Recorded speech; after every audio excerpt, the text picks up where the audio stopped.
안녕하십니까. 팜스코TV 홍종우입니다. 오늘 이 시간에는 방역라인 설정 및 운영 방안에 대해서 말씀드리겠습니다. 자, 방역이란 무엇일까요? 방역이라는 것은 원칙을 세우고 이를 지켜나가는 과정을 방역이라고 할 수가 있습니다. 왜냐하면 이 방역이라는 것은요, 보이지 않는 적과 싸워야 하기 때문에 그렇습니다.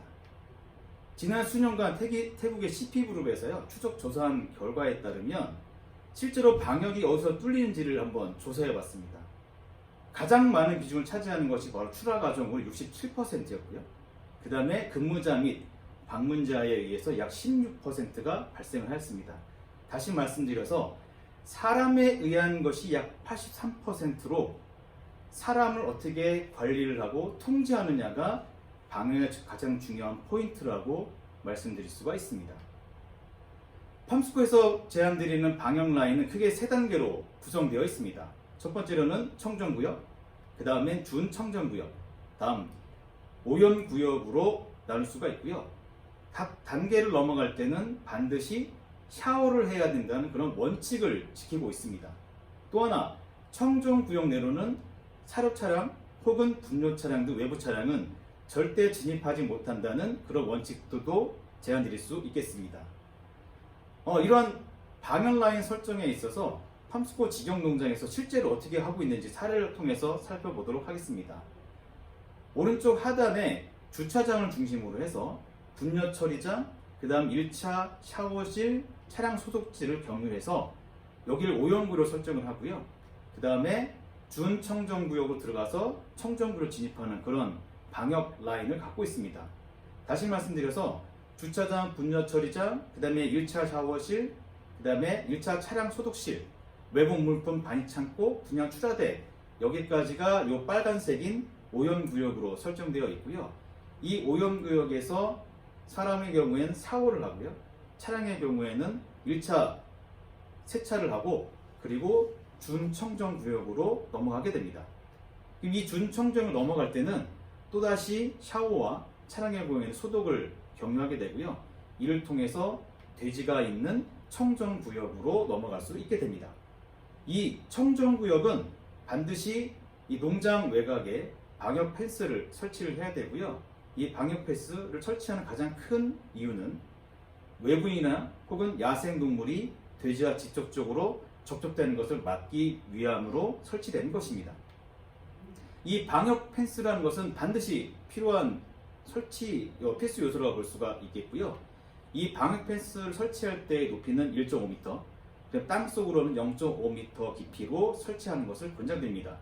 왜냐하면 이번 AS처럼 질병의 매개체가 지금 멧돼지라고 알려져 있고요. 이 멧돼지 힘이 좋기 때문에 방역 펜스를 힘으로 무너뜨려서 넘어갈 수가 있게 됩니다. 또 하나는 땅을 파는 습성이 있기 때문에요. 그래서 땅을 파고 펜스를 넘어갈 수도 있습니다. 그래서 높이는 1.5m, 땅속 깊이로는 0.5m로 설치하는 것을 권장드리고요.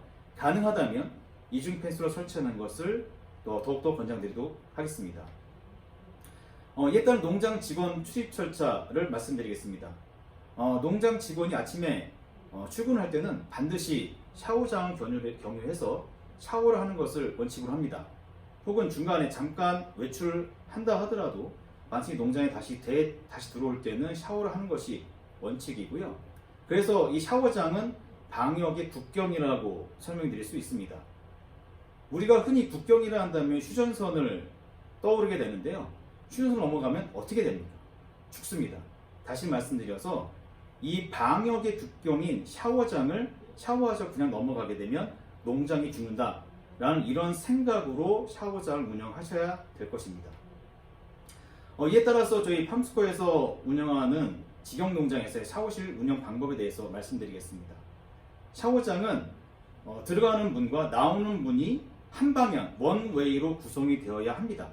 왜냐하면 샤워장을 들어갈 때와 나오는 문이 같다면은 이것은 방역을 정확히 지키고 있지 않다, 샤워장을 정확히 운영하고 있지 않다라고 볼 수가 있겠습니다. 그래서 반드시 한 방향으로 사람이 흘러갈 수 있도록 샤워장을 운영하셔야 되고요.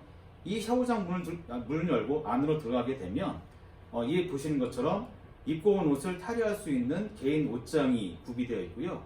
이 옷장을 넘어서 샤워장으로 들어갈 수 있습니다. 샤워를 하는 동안 본인이 휴대한 휴대폰 등 개인 물품을 UV 소독할 수 있는 휴대물품 반입대가 있고요. 여기서 샤워를 하고 휴대물품이 충분히 UV 소독될 수 있도록 하면 되겠습니다. 혹시 이 UV 소독 등이 없는 그런 농장의 경우에는 그림에서 보시는 것처럼 UV 소독기를 따로 구매를 하셔서요. 이 샤워가 끝난 후 저쪽 반대편에다가 이걸 설치를 하시면 충분히 방역 쪽으로 농장의 수준 한 단계 끌어올릴 수가 있겠습니다. 또 하나, 이 1차 경계선에 있는 외부 물품 반입 창고에 있어서는 그림에서 보시는 것처럼 이 어떤 틀을 짜고요. 그 밑에다가 UV 등을 설치를 함으로 인해서 반입된 물품의 모든 면이 UV 살균이 될 수 있도록 운영하는 것이 좋겠습니다.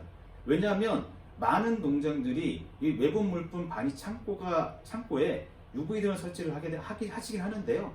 대부분이 한쪽 면만 UV 등이 살균이 되기 때문에 모든 면을 살균하시려면 그림과 같은 이런 구조물들이 있으면 더욱 좋겠습니다. 또 하나 지켜야 할 원칙 중 하나는 이 외부 물품 반입 창고에 물건이 들어오게 되면 반드시 24시간 동안 충분히 UV 소독을 하고 물건을 농장 내부로 반출한다는 원칙을 지키시면 됩니다. 많은 농장들이 농장 입구에 차량 소독 시설을 운영함에 있어서 이 차단문을 설치하신 농장들이 상당히 많습니다.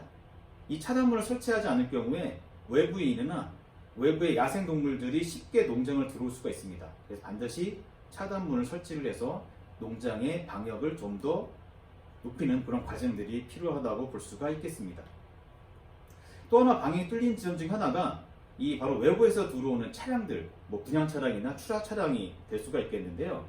이 바퀴라든가 흙바지 혹은 이 차량문을 열고 들어가게 되면 차량 시트라든가 그다음에 발이 놓이는 곳, 그다음에 운전대에도 상당히 많은 수의 유해균들이 검출이 되곤 합니다.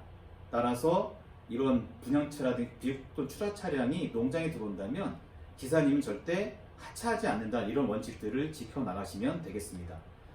또 하나 방역적인 위험 요소 중에 하나가 바로 농장 직원들이 타고 다니는 차량이라고 볼 수가 있겠습니다. 이 농장 직원도 방역 관리 대상으로 보셔야 되고요. 필요로 하다면 농장에서 매월 일정액의 어느 방역 세차 비용들을 지급을 함으로써 농장 직원들의 차량도 방역을 위해서 이런 것들이 필요하다고 볼 수가 있겠습니다.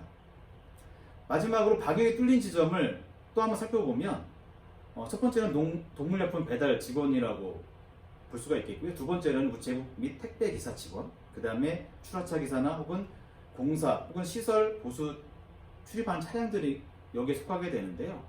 여기서 중요한 포인트 중에 하나는 바로 우체국이나 택배사 직원들이 운반하는 우편물이나 이런 택배가요, 사실은 방역적으로 어떤 위험성이 있는지를 검증하기가 쉽지가 않습니다.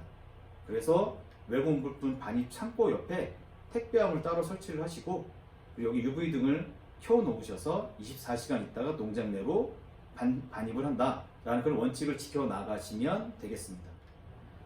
지금 ASF로 인해서 대한민국이 충격에 빠져 있습니다. ASF는 우리가 영어로 표현하면 Kissing Disease라고 표현합니다. 다시 말씀드려서 접촉에 의해서만이 감염이 된다라는 그런 질병입니다.